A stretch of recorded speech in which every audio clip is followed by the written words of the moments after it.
First order of government is to provide health and safety to its citizens. All are interested in here is having the beacon that guides public policy be prevention. How do we prevent our children from being exposed in the first place? What did we do in our moment? We're either going to change history or they'll talk about we did nothing. And if we allow these children to die on our watch, we're responsible. Thank you.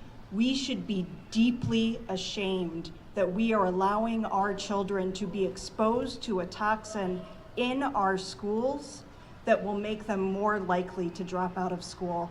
New Jersey is one of the richest states in the richest country that the world has ever known, and we are allowing our children to be poisoned in our schools and in their homes.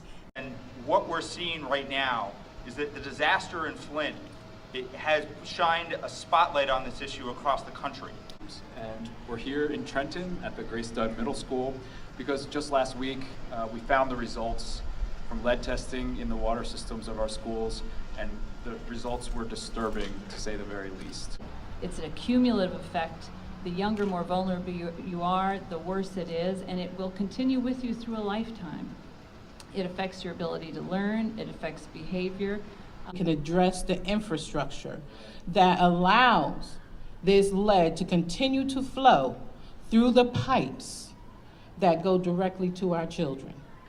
The reason we're concerned is because our children are vulnerable, the most vulnerable to lead poisoning. Unfortunately, the state has been diverting the money that's been collected to try and remediate that, has been collecting that money and plugging it into other state budget holes. That money needs to be dedicated to helping remediate the homes that have the issue. Kids not only are in schools with lead in their drinking water, but go home to homes that have lead on their paint. And 80% of lead poisoning cases in the state are responsible based of lead in the home environment. If you look around you, at the houses around you, again, you see buildings that were built in the early 20th century. But it's a reminder that this issue has been plaguing our children for decades here in the state. We have significant issues throughout our school district and some of our urban districts in the state with literacy levels.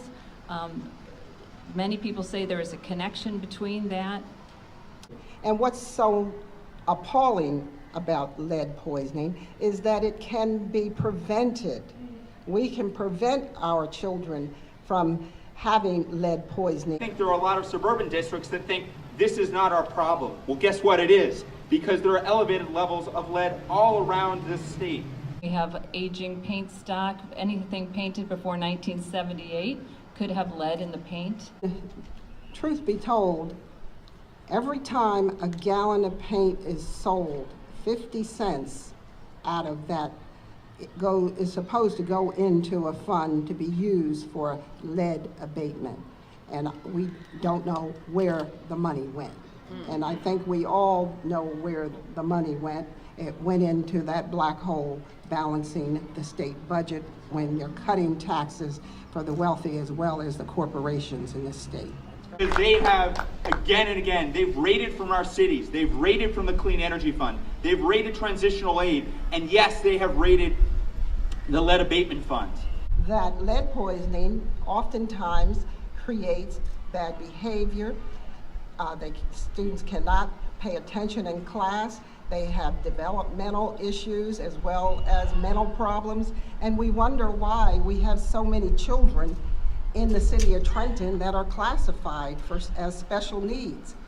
And we have 11 cities in New Jersey that have higher levels of lead in our children's blood than in Flint, Michigan right now. Shockingly, it is not a requirement in the state to test schools, public or private, for lead. 20 of 26 buildings in the city had elevated levels beyond the 15 parts per billion recommended by EPA, which we know is not strong enough because there's no safe level of lead in our drinking water.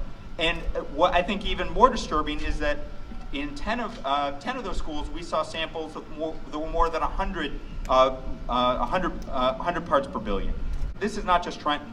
Camden has been facing this crisis for years. They drink bottled water in Camden. And that should not be our solution. And we need to make sure that obviously testing is where we start, but testing is not where we end. No lead is safe. We know that, the experts tell us is lead poisoning is cumulative. So you may be getting exposed in your house, and then you're coming to school and you're taking a sip of water, and then you're going back home. So it's cumulative.